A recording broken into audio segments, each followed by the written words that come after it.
Numunezero udasanzwe gusubira guhura namwe nshuti namwe bageze mu kumukurikirana imbonesha kuri ya BTV Burundi sangwe kaze mu mwanya mwiza wo gukurikirana amakuru mu Kirundi avuga kuri wa munane mu nyoni mwaka wa 2024 Hatangimana Patrick Njegana arashikirize akabagizwe nkuru zikurikira mu gisagara ca Bujumbura abunguruza abantu mu matagisi basaba ishiramwe rijejwe ivy'igitoro mu Burundi Sopebu guhinyanyura utunenge tumwe tubonekeza mu buhinga bushasha bwo gutanga igitoro hakoreshejwe telefone ngendanwa kuko ubwo buhinga budashoboka mu gihe hari internet y'umuvuduko wikwega.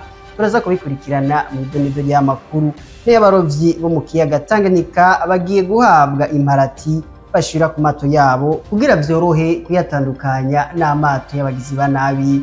Idonido ni mukanya. Ndasubiye koramutsa nongera ndabaye ikaze mu idonido ry'amakuru tugira duhere mu gisata cyo gutwara abantu n'ibintu.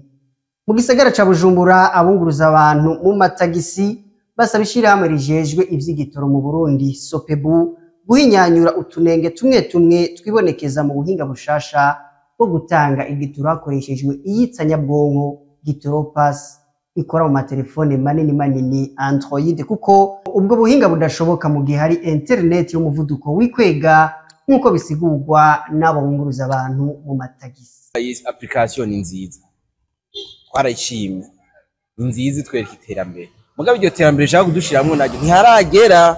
Turafise ikibazo c'amarezo abantu badafise amatelefone aje mu rya application ni benshi none amatelefone badusha bati ari nk'abantu bafise ama smartphone mugabo usanga bafise nk'ama iPhone none umuntu afise iPhone nawe azoshaje gurinda telefone. Uburyo bushasha bwo gutanga igitoro hakoreshejwe itelefone biciye mu buhinga bwa none bw'iyitsanyabwonko Gitoro Pass ni bwiza cyane mu gihe hatoba hacibonekeza ikibazo c'ikena ry'igitoro kandi hakaba hatorewe inyishu ku kibazo c'icikagurika rya internet ikiri ku muvuduko wikwega. Bivugwa na bamwe mu bakora umwuga wo kunguruza abantu mu matagisi bo mu gisagara ca Bujumbura. Iyi application ni nziza ntawo yanse mugabo ikibazo c'amarezo niyo mbogamizi ya mbere. No muri ville bashaka guhamagara umuntu wa peri sanzwe bigacika uhamagaye umuntu wa peri sanzwe neza application zo kuguru mbere waratonda kuri station ugira 50 ukaba ufise ivyizigira uvuga uti ngira 50 imbere yanje hari imodoka 49 nyuma y'amasaha 2 mugabo no munsi uratonda kuri station ukahamara imisi 2 kugira uzoshikirwa washikirwa imodoka imwe igeze ku ipome ya 30 minutes hari bwagere ikora ya application yoza gukora mu gihe dufise ibitoro bimeze neza atangoraniriye kuri station umuntu agenda kanwa nyo yokora. Cerekeranye n'ubuhinga bwaje bwa digitalisation kunywa igitoro abafise iyo application ukuri tunywa neza ntitwidoga uretse yuko hari igihe usanga nka connection ziriko zigenda nabi ugasanga biratevye. Abo bunguruza abantu mu matagisi barasaba kandi ko hokosorwa utunenge tumwe twibonekeza mu nyubako yiyo yitsanyabwonko Gitoro Pass. Ibyo guhinyanyura byo biracari byinshi banyandikira litiro 100 kundi bisanzwe imodoka yanje inywa inandikije ko inywa 60 litre ariko naciye nsanga banyandikiye 100 litre. Hari abandi bagenzi wasanga bandikije 60 mugabo bakabaha 50 litre. Je nakwibaza yuko nimba wandikije 60 litre boshobora kuguha izo 60 litre nyene wandikije. Umutaximen ntashobora gukoresha ibitoro cyo kimwe n'umuntu atonda ku kazi agaparika imodoka agasubira kuyatsa taje. Atwego ya taximen vraiment boduha ilitiro zidukwiye. Uburyo bwo gutanga igitoro hakoreshejwe iyitsanyabwonko Gitoro Pass bwuguruwe n'ishirahamwe rijejwe ivy'igitoro mu Burundi Sopebu bukaba bushoboka ku bafise telefone nini bita Android kandi rimwo umutekero wa internet yuguruye idacikagurika kandi iri ku muvuduko unyaruka maze umuntu agahabwa maritiro y'igitoro ahuye n'ayanditse mwiyo yitsanyabwonko Gitoro Pass.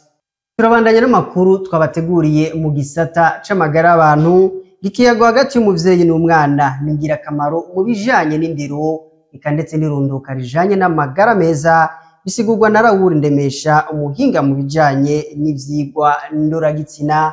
Inkuru mugenzi wacu Irakoze Brenda Keri Deborah. Abavyeyi bakwiye kuganiriza abana babo kuvyerekeye irunduka rijanye n'amagara meza kandi ngo na myaka yo kuja mu rukundo ihari.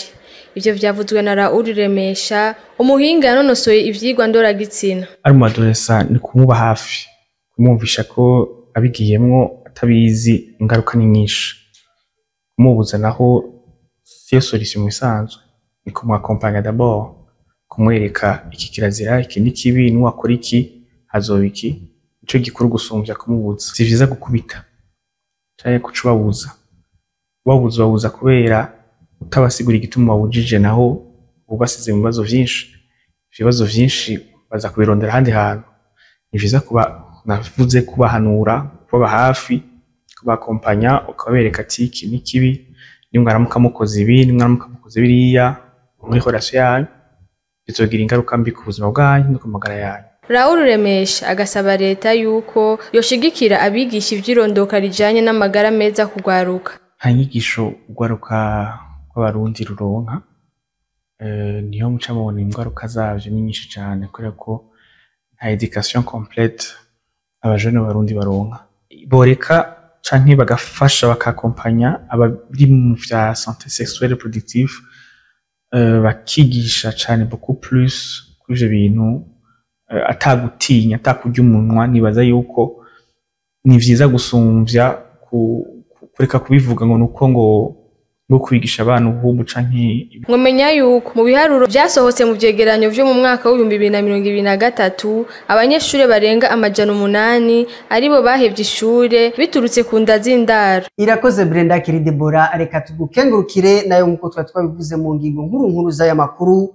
Abarovyi bo mu kiyaga Tanganyika bagiye guhabwa imparati bashira ku mato yabo kugira vyore kuyatandukanya n'amato y'abagizi ba nabi, bivugwa n'umuyobozi wabunguruza abantu n'ibintu biciye mu mazi no guteza imbere ibivuko. Inkuru mugenzi wacu Irakoze Ange Negrita. Ikiganiro caremeshejwe n'umuyobozi mukuru w'ikigo cyo gutwara abantu n'ibintu biciye mu mazi no guteza imbere ibivuko Godelier Veninahazwe, cyari ico kumenyesha abakorera ibikorwa mu kiyaga Tanganyika na cyane cyane abarovyi ibiri mu itegeko shikiranganji rishinga amafaranga atozwa mu bikorerwa mu mazi na cyane cyane uburovyi, haba ku mparati n'impapuro baba baronkejwe. Uyu muyobozi akaba yavuze ko n'umutekano atari kirenga na cyane cyane ku barovyi, kuko bibana ibikoresho ivyo bigaca bigorana gutandukanya amato kubera atamparati agira. Kuva ubu hagiye gushirwaho imparati, gutyo bikazokoroha gutandukanya amato y'ukuri n'ayabagizi ba nabi. Akaba yatanze indwi imwe gusa kuri abo bari baserukiye abandi barovyi ibijanye n'iryo tegeko. Iyi ndwi tubahaye rero niyo kugira ngo mwitunganye, hanyuma mwabonye konti muzorihirako kugira ngo mushobore kuronka imparati z'amato yanyu. Mwasabye yuko twobaha rujya rutonde rw'ingene kuriha bigenda bifatiye ku mato, tugaca dusaba abo dusanzwe dufashanya mu kuraba umutekano w'ikiyaga ca Tanganyika n'abagikoreramwo, kugira ngo inyuma y'iyo ndwi bace batangura kuturabira abazoba tubahirije aya mategeko igihugu cashizeho. Iryo tegeko nshikiranganje akaba ari nimero 350 agakwego 540 agakwego 161 agakwego 224 ryo kuwa 2026 mu Kakaro, risubira iryahahora ryo kuwa 2030 umwaka wa 2018, rishinga amafaranga atozwa ku bikorerwa mu mazi na cyane cyane ku barovyi. Reka tugushimire Ange Negrita. Irakoze. Nayo mu mupira w'amaguru umugwi wa Aigle Noir niwo wafashe ikibanza ca mbere, inyuma yaho umugwi wa Musongati utsindiwe na Rukinzo. Nayo mu makungu FC Barcelona urabandanya kutorohereza iyindi migwi. Nido n'amakuru y'inkino na mugenzi wacu Jules Verne Nakimana. Nyuma yaho umugwi wa Musongati utsindiwe kuri wa gatatu gitsindo kimwe ku busa umugwi wa Rukinzo, umugwi wa Aigle Noir ni uri mu kibanza ca mbere nyuma y'indwi igira 9 mu higanwa rya Primus League, mu gihe nawe yari yatsinze umugwi wa Kanza United babasanze muhiri wabo itsinda 2 ku busa. No mu mpera zino ndwi inkino zizobandanya harimwo nizoba zikomeye cyane, nk'uruzohuza umugwi wa Vitaro uri mu kibanza ca 4 n'umugwi wa Bumamuru uri mu kibanza ca 3 mu ntara ya Cibitoke. Urundi rukino ruzohuza umugwi wa Flambeau du Centre uri mu kibanza ca 6 uzokwakira umugwi wa Messager Ngozi uri mu kibanza ca 5, hamwe n'uruzohuza umugwi wa Rukinzo n'umugwi wa Burundi Sport Dynamique ku munsi wa mbere mu ntara ya Cibitoke nyene. Gushika ku ndwi icenda umugwi wa Moso Sugar uri mu kibanza cya 14 n'amanota 4 gusa, umugwi wa RRB Amasipiri ni uri mu kibanza cya nyuma n'amanota 3 mu nkino 8. Mu makungu nyuma yo gutsindwa mu rukino rwa El Clasico n'umugwi wa FC Barcelona ibitsindo 4-0, umugwi wa Real Madrid warongeye gutsindwa n'umugwi wa Mirase babasanze ku kibuga iwabo ibitsindo 3-1. Nyuma y'izo ntsinzwi umugwi wa Real Madrid waciye umenyesha ko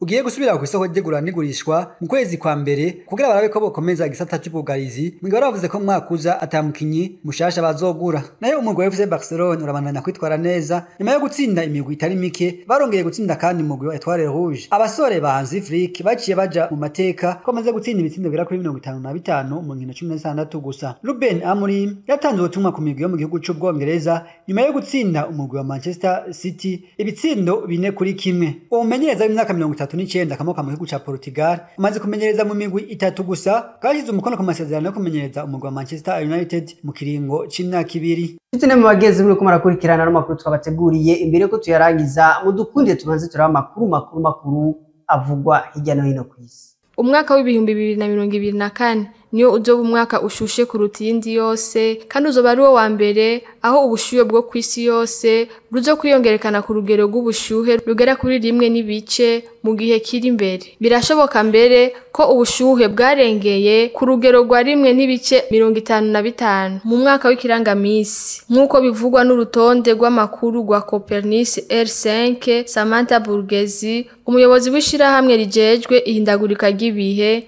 Copernicus, ivyo bikaba ari ikimenyetso gishasha mu bijanye n'ubushuhe bwo kwisi yose, kandi bikaba ari vyigwa bizoshimikirwa ko mu nama izokurikira y'ihindagurika y'igihe COP29. Iryo koraniro rizotangura ku igenekezo rya 11 Munyonyo i Baku muri Azerbaijan. Inumbero yayo izoba ari yo kurondera uburyo bwo guterera kugira ngo ibihugu bitifashe bishobore kugabanya imyuka itera ibidukikije no kumenya ihindagurika ry'ibihe. Dutandukira inkuru yacu mu gihugu ca Leta Zunze Ubumwe za Amerika mu gisagara ca Los Angeles. Imicanwa irenze yaraye ibomoye ibihome 2 vyo muri iyo ntara. Uwo mucanwa ukaba wateye mu mazu ari mu buraruko bushira uburengero. Uwo mucanwa watanguye ejo mu gatondo curakwiragizwa n'umuyaga ku metero 130 kw'isaha mu gisagara ca Camariot gushika ku metero 60 kw'isaha i Los Angeles. Abantu bagera ku bihumbi 10 nibo bategetswe kwimuka, abandi barakomereka baca bajanwa ku bitaro. Nino ngaha tuciye tugarukiriza ano makuru twari twabateguriye avuga kuri wa 8 Munyonyo mwaka 2024, ariko kuba yafatiye mu mvahe no mu njahe n'udukundire twanze tugaruke ku ngingo nkuru zari ziyagize. Mu gisagara ca Bujumbura abunguza abantu mu matagisi basaba ishirahamwe rijejwe ivy'igitoro mu Burundi Sopebu kuhinyanyura utunenge tumwe tubonekeza mu buhinga bushasha bwo gutanga igitoro hakoreshejwe itelefone ngendanwa. Nayo abarovye mu kiyaga Tanganyika ngo bagiye guhabwa imparati bashira ku mato yabo kugira vyore kuyatandukanya n'amato abagizi ba nabi.